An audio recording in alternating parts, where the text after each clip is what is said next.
ओम शांति। आज 10 तारीख 1 मास की अव्यक्तवाणी है। रिवाइज कोर्स है 9-10-87। अलौकिक राज्य दरबार का समाचार।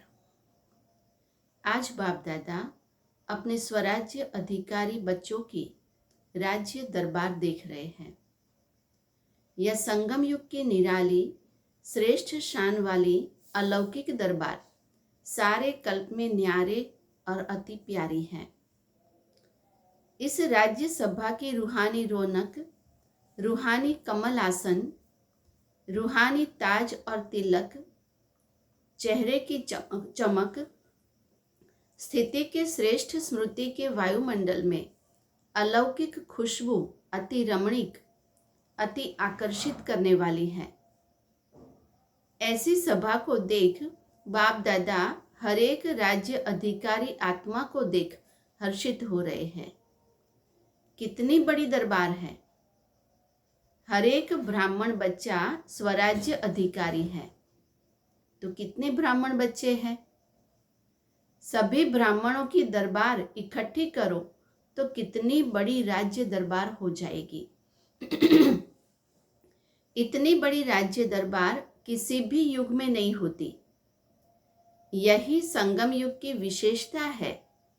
जो ऊंचे ते ऊंचे बाप के सर्व बच्चे स्वराज्य अधिकारी बनते हैं। बाबा ने बताया है कि जो स्वराज्य अधिकारी बनते हैं वही भविष्य में विश्व राज्य अधिकारी बनते हैं। तो बाबा के हर एक बच्चे स्वराज्य अधिकारी बनते हैं। वैसे लौकिक परिवार में हर एक बाप बच्चों को कहते हैं कि यह मेरा बच्चा राजा बेटा है। वह इच्छा रखते हैं कि मेरा हर बच्चा राजा बने, लेकिन सभी बच्चे राजा नहीं बन सकते।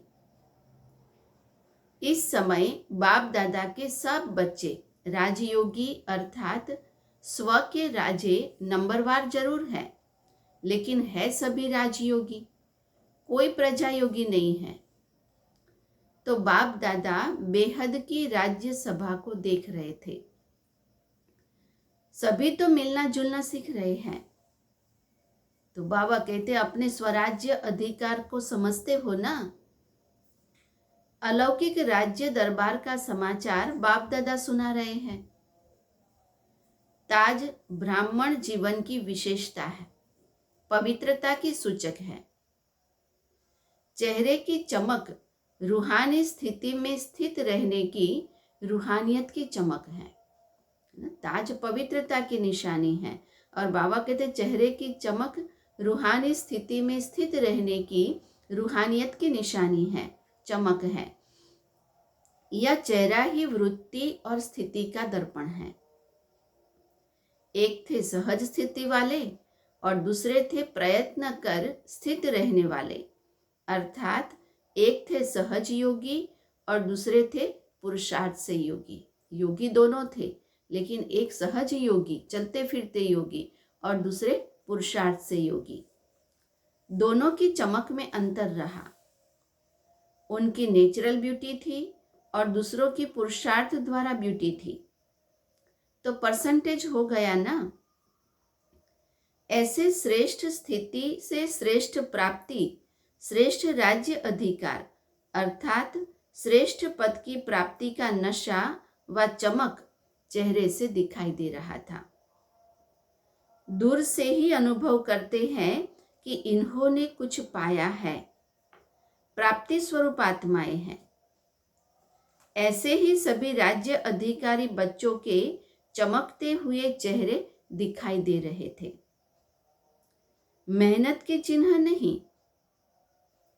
अभी भी देखो, कोई कोई बच्चों के चेहरे को देख यही कहते हैं कि इन्होंने कुछ पाया है। तो प्राप्ति के चिन्ह दिखाई दे रहे थे। अच्छा, चारों ओर के सर्व प्राप्ति स्वरूप श्रेष्ठ आत्माओं को सर्व अलौकिक राज्य सभा अधिकारी महान आत्माओं को सदा रूहानियत की चमक धारण करने वाली विशेष आत्माओं को सदा स्वतः योगी सहज योगी ऊंचे ते ऊंची आत्माओं को ऊंचे ते ऊंचे बाप दादा का स्नेह संपन्न याद प्यार स्वीकार हो। फिर वरदान है, रहम दिल की भावना द्वारा अपकारी पर भी उपकार करने वाले शुभ चिंतक भव। कैसी भी आत्मा चाहे सतोगुणी चाहे तमोगुणी संपर्क में आए, लेकिन सभी के प्रति शुभ चिंतक अर्थात अपकारी पर भी उपकार करने वाले, कैसी भी आत्मा क्यों न सामने आए, लेकिन बाबा कहते सभी के प्रति शुभ चिंतक। कभी किसी आत्मा के प्रति द्रुणा दृष्टि न हो, क्योंकि जानते हो यह अज्ञान के वशीभूत है, बेसमझ है। उनके ऊपर रहम व स्नेह आए, द्रुणा नहीं। शुभ चिंतक आत्मा ऐसा नहीं सोचेगी कि इसने ऐसा क्यों किया, लेकिन इस आत्मा का कल्याण कैसे हो, यही शुभ चिंतक स्टेज। स्लोगन है, तपस्या के बल से असंभव को संभव कर सफलता मूर्त बनो। तपस्या के बल से असंभव को संभव कर सफलता मूर्त बनो। अच्छा, ओम शांति।